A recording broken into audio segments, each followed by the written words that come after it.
Hi hello friends, welcome to Shahid vlogs Telugu. అందరికీ ముందుగా రంజాన్ శుభాకాంక్షలు. ఈరోజు మనం తలుపుల నుండి పులివెందులకు మధ్యలో ఉండే ప్రసిద్ధి ప్రదేశాలు మరియు పులివెందులలో ఉండే చూడదగ్గ ప్రదేశాలని ఈ వీడియోలో మీకు చూపిస్తాను. మనం వెళ్తున్న ఈ రూట్ ఇప్పుడు బైపాస్గా ఉంది, కానీ రాబోయే కాలంలో 4-వేగా మారుతుంది. ఇప్పుడు ఈ బ్రిడ్జి మీద మేము ప్రసిద్ధి పుణ్యక్షేత్రమైన నామాలగుండు 2 కొండలను వేరు చేస్తూ మధ్యలో ఈ బ్రిడ్జిని కట్టడం జరిగింది. చాలా స్టాండర్డ్గా క్వాలిటీగా కూడా కట్టినారు. దీని కింద జలపాతం అనేది ప్రవహిస్తూ ఉంటుంది. ఇక్కడ మన కదిరి పులివెందులకి నామాలగుండు ఎంతో ప్రసిద్ధిగా ఉంది. మరియు ఇక్కడ సాయంకాలం చాలా ఆహ్లాదకరమైన వాతావరణం ఉంటుంది. ఇప్పుడు మనం పౌరుషాల గడ్డ అయిన పులివెందులని చేరుకున్నాము. మొట్టమొదటిగా మనం పులివెందుల కదిరి మధ్యలో ఉండే రింగ్ రోడ్ దగ్గరికి చేరుకున్నాం. ఇక్కడ ఎంతో మన విజయవాడ విశాఖపట్నంలో లేని విధంగా ఇక్కడ ఎంతో ఆహ్లాదకరంగా అందంగా రూపుదిద్దినారు. రోడ్లు అనేవి చాలా విశాలంగా ఉన్నాయి. జిల్లాలో ఎండలు ఎక్కువగా ఉండటం వల్ల మిట్ట మధ్యాహ్నం జనసంచారం అనేది కూడా లేదు. వాతావరణం అయితే ప్రస్తుతానికి బాగానే ఉంది. పోను ఎలా ఉంటుందో చూడాలి. ఇప్పుడు మనము కడప మరియు పులివెందుల రోడ్కి క్రాస్ అయినాము. ఇప్పుడు పెట్రోల్ బంక్, ఎంఆర్ఎఫ్ షోరూమ్ ఇవన్నీ దాటుకొని మనము పాత బస్టాండ్ దగ్గరికి వెళ్ళే మార్గం ఇది. దీని మధ్యలో కొత్తగా ఒక అందమైన బ్రిడ్జికి పనులు జరుగుతున్నాయి. ఈ బ్రిడ్జ్ చూసేకి ఇప్పుడే ఎంత బాగుంటే దీనికి పూర్తిగా కట్టిన తర్వాత ఎంత బాగుంటుందో. ఇది ఫోటోషూట్కి కూడా చాలా బాగుంటుంది. నాకు తెలిసి ఈ బ్రిడ్జ్ 3 monthsలో కంప్లీట్ అవుతుందని నేను అనుకుంటున్నాను. ఈ బ్రిడ్జ్ కంప్లీట్ అవుతానే ఇక్కడ ఒక వీడియో చేస్తాను. ఇప్పుడు మనము బస్టాండ్ సర్కిల్ దగ్గరికి చేరుకున్నాము. కొంచెం ఎలక్షన్స్ కోడ్ కాబట్టి ప్రతి విగ్రహం దగ్గర ఇట్లా బట్టతో కట్టడం జరిగింది. ఇప్పుడు మా ఫ్రెండ్స్ మొత్తం కూల్ డ్రింక్స్ తాగుదామని వెతికితే చివరికి మనకి ఇక్కడ సర్కిల్లో మాషాల్లో కూల్ డ్రింక్స్ దగ్గర ఆగినాము. అందరం మజ్జిగ చెప్పి తిని అన్న ఫాస్ట్గా మజ్జిగ కలిపినాడు. మా ఫ్రెండ్ చూస్తే ఎంతో వేడికి తట్టుకోలేక ఎప్పుడెప్పుడు తాగుదామా అని ఎదురు చూస్తున్నాడు. అందరం మా ఫ్రెండ్కి మజ్జిగ ఎలా ఉందిరా అని అడిగితే తీయగుంది అన్నాడు. కొంతసేపు నవ్వుకొని మా వాడు చివరి పెగ్ వేసేసినాడు. ఇప్పుడు డబ్బులు ఎవరిస్తారా అని చూస్తూ ఉన్నాడు. కానీ ఎవరికి ముందుకు రాకపోవడం వల్ల మా ఫ్రెండ్ డబ్బులు ఇవ్వడం జరిగింది. ఇది మాల్ అనేది కడుతున్నారు. ఇది రిలయన్స్ వాళ్ళతో ఒప్పందం చేసుకోవడం వల్ల ఇక్కడ మాల్ అనేది ఏర్పాటు చేస్తున్నారు. బహుశా మన అనంతపురం, కడప జిల్లాలోనే ఇంత పెద్ద మాల్ అనేది ఎక్కడా లేదు. పేరుకు మాది తలుపులా, కానీ అన్ని సౌకర్యాలు మాకు పులివెందులలోనే లభిస్తున్నాయి. హైదరాబాద్లో కూడా ఇలాంటి ప్రదేశాలు చూడలేము. అంత చక్కగా రెడీ చేస్తున్నారు. ఇంకా రాబోయే కాలంలో ఏ విధంగా పులివెందులని డెవలప్ చేస్తారో ఊహగ్గన అందటం లేదు. ఇప్పుడు మనం పులివెందుల పాత బస్టాండ్ సర్కిల్ నుంచి ముదుగుబ రోడ్కి వెళ్తున్నాము. ఇక్కడ మనము రెండు లేదా 3 ప్రదేశాలను చూడవచ్చును. మొదటిగా మనకి లెఫ్ట్ సైడ్ ఫ్లాగ్ కనిపిస్తుంది కదండి. అక్కడ మనం కొత్తగా మినీ సెక్రటరేట్ అనేది నిర్మించినారు. ఇది 360 degreeలో రౌండ్ షేప్లో ఉంటుంది. చాలా అద్భుతంగా చక్కగా కట్టినారు. మినీ పార్లమెంట్ లాగా నాకైతే అనిపిస్తుంది. అంటే మన పాత పార్లమెంట్ ఢిల్లీలో ఎలా ఉందో అలాగా. దీని తర్వాత మనకి కొత్తగా, అంటే పాతదే కానీ దీన్ని 3 అద్భుతమైన పార్కులు ఉన్నాయి. అందులో మొదటిది అందరికీ తెలిసిందే శిల్పారామం. ఇంకా రెండోది రాణితో. దీన్ని కొత్తగా ఎంతో సుందరీకరించి అద్భుతంగా తీర్చిదిద్దినారు. దీని తర్వాత ఉలివెల్ల కొత్త పార్క్ని ఏర్పాటు చేసినారు. అది ఇంకా అద్భుతంగా ఉంది.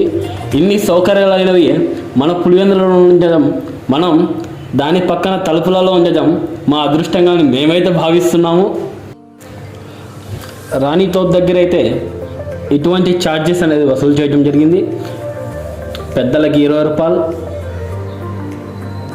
ఇట్లా రకరకాలుగా మనకి చార్జెస్ అనేది చేయడం జరిగింది. ఇది రాణితోప్ యొక్క లోపలి భాగం. ఇక్కడ సాయంత్రం పూట పిల్లలు ఆడుకోవడానికి, వాకింగ్ చేయడానికి, ఇంకా ఎవరైనా టైంపాస్ చేసి ఇక్కడ కూర్చొని వ్యూ చూడడానికి ఎంతో అద్భుతంగా ఉంది. ఇటువంటి ప్రదేశం ఇంకా ఇక్కడ డెవలప్ చేయడానికి చాలా పనులు జరుగుతున్నాయి. ఇదంతా పిల్లలు ఆడుకునే ప్లే జోన్. ఈవినింగ్ టైమ్స్ పిల్లలు ఆడుకునేకి ఎంతో బాగుంటుంది. మైండ్ రిలాక్సేషన్ కూడా ఎంతో బాగుంటుంది. ఇది పార్క్ యొక్క ముఖభాగం. ఎంతో అందమైన పూలు ఇక్కడ పెంచడం జరుగుతుంది. ఎంతో ఖర్చు చేసి ఈ పార్క్ని డెవలప్ చేయడం అనేది మన పులివెందులలో జరిగింది. ఫోటోషూట్ తీసుకోవాలంటే ముందుగా మనకు బెస్ట్ ఆప్షన్ రాణితోప్ అయితే నేను అనుకుంటున్నాను. ఎందుకంటే అతి తక్కువ కాలంలో ఇక్కడ ఎంతో అభివృద్ధి అనేది చేసినారు. ముందు అయితే ఇక్కడ మనుషులు కూడా వచ్చేవాళ్ళు కాదు. దాన్ని ఇంత అద్భుతంగా చేసినారంటే నిజంగా ఒప్పుకోవచ్చు. మరియు ఇది రాణితోప్ యొక్క లోపలి భాగము. మధ్యాహ్నం పూట కాబట్టి అంత రద్దీగా ఏం లేదు. ఇక్కడ సింహం లాంటి పెద్ద పెద్ద బొమ్మలు మరియు వాకింగ్ చేయడానికి, రన్నింగ్ చేయడానికి ఎంతో అనువైన ప్రదేశంగా నేనైతే భావిస్తున్నాను. మనకి అడవిలో కనిపించే వివిధ రకాలైన జంతువులైన ఇప్పుడు మనకి చిలుక కానీ, జింక కానీ, దుప్పి, ఇట్లా రకరకాలైన జంతువుల బొమ్మలు ఎంతో రియాలిటీగా మనకి ఇక్కడ పెట్టడం అనేది జరిగింది. ఫస్ట్ సారి ఎవరైనా చూస్తే నిజంగా జింక, పులినే అనుకుంటారు. ఇంకా రాను ఇంకా ముందుకు వెళ్తే మా అన్న గుర్రపు స్వారీ చేయాలని మిట్ట మధ్యాహ్నం 2 గంటలకి ఇంకా ముందుకు వెళ్ళే కొద్దీ ఇక్కడ పిల్లలు ఆడుకునేకి ఎన్నో వివిధ రకాలైన ఆట వస్తువులు అనేవి ఇక్కడ ఏర్పాటు చేయడం జరిగింది. ఇక్కడ ఎక్కడికి వెళ్ళినా కానీ అందమైన బొమ్మలు అనేవి ఏర్పాటు జరిగింది. ఇది ఎంతో రియాలిటీకి దగ్గరగా ఉంది. ఈ చెట్టును చూస్తానే మనకు గుర్తుకొచ్చే ఒక డైలాగ్, ప్రపంచంలో ఏడ దొరకని సరుకు మన దగ్గర దొరుకుతుంది సార్, డిమాండ్ మనం చేయాలనే డైలాగ్ నాకు గుర్తుకొస్తుంది. దాని తర్వాత గుర్రపు సవారీ చేసే కానీ అక్కడికి వెళ్తే అక్కడ గుర్రాలు చాలా రిలాక్స్గా 2 ఉన్నాయి. కానీ మా అన్న ఏ విధంగా అయినా ఈరోజు నేను స్వారీ చేయాల్సిందే అంటున్నాడు. కానీ అక్కడ ఉన్న బాయ్స్ సాయంత్రం 4 నుంచి 8 వరకు మాత్రమే ఓపెన్ చేస్తాము, మిగతా సమయాల్లో ఓపెన్ చేయమనే మాట ముక్కు సూటిగా మా అన్న ముఖాన చెప్పేసినారు. ఏం చేయాలో అర్థం కాక బిక్క ముఖం వేసుకున్నాడు. గుర్రాలు మాత్రం మాకు మీతో సంబంధమే లేదని వాళ్ళ పనిలో అవి ఉన్నాయి. ఇప్పుడు ఏం చేయాలని చూస్తే వీడియో అయినా తీసుకుంటామని చెప్పి వీడియో తీస్తున్నాడు మా అన్న. మా ఫ్రెండ్ అయితే ఇక్కడ కనబడే ప్రతి జంతువు వీడియో తీరా అంటున్నాడు. నా వల్ల కాదురా అని నేను తీకుందామంటే మా ఫ్రెండ్ గాడే నా సెల్ తీసుకొని ప్రతిదీ వీడియో షూట్ చేస్తున్నాడు. ఇది రియాలిటీకి ఎంతో చూడదగినగా బహు అందంగా కనిపిస్తుంది. దీని పేరు ఏందో మీరు చెప్పగలరే? చెప్పేకైతే కామెంట్ రూపంలో మాత్రం తెలియజేయకండి. ఇక్కడ మన జాతీయ పక్షి అయిన నెమలి ఎంతో అద్భుతంగా, అందంగా తయారు చేయడం జరిగింది. ఇది రియాలిటీకి ఎంతో దగ్గరగా రియాలిటీకి పోలి ఉంది. నిజంగా చిన్నపిల్లలు ఎవరైనా చూస్తే నిజంగా చిరుతపులి వచ్చేసిందా రాణితోపులోకి అనే విధంగా అనుకుంటారు. దీని పక్కన నిజమైన చిరుతపులిని పెడితే రెండింటికి యాదో మనము కంపేరిజన్ చేసుకోలేము. ఇప్పుడు మనము అనకొండ దగ్గరికి వచ్చినాం. రంజాన్ మాసం కాబట్టి ఇది మనకి ఏం చేయలేదు.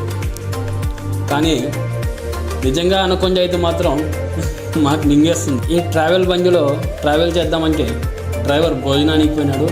ఇంకా మనమే ట్రావెల్ చేసేద్దామని ముగ్గురం బండి ఎక్కినాము. కానీ కీస్ మన దగ్గర లేకపోవడం వల్ల బండి దిగేసి ఇట్లా బయటికి మా ఫ్రెండ్స్ దగ్గరికి వచ్చేసినాం.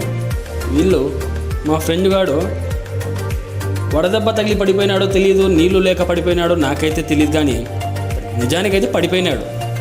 ఇంకా మా అన్న చూస్తే ఇన్స్టాగ్రామ్లో, వాట్సాప్లో ఏం మెసేజ్లు వచ్చినాయా అని వెతుకుతున్నాడు. వీళ్ళిద్దరూ ఏమి చేయాలో ముందే ఆలోచిస్తున్నాడు.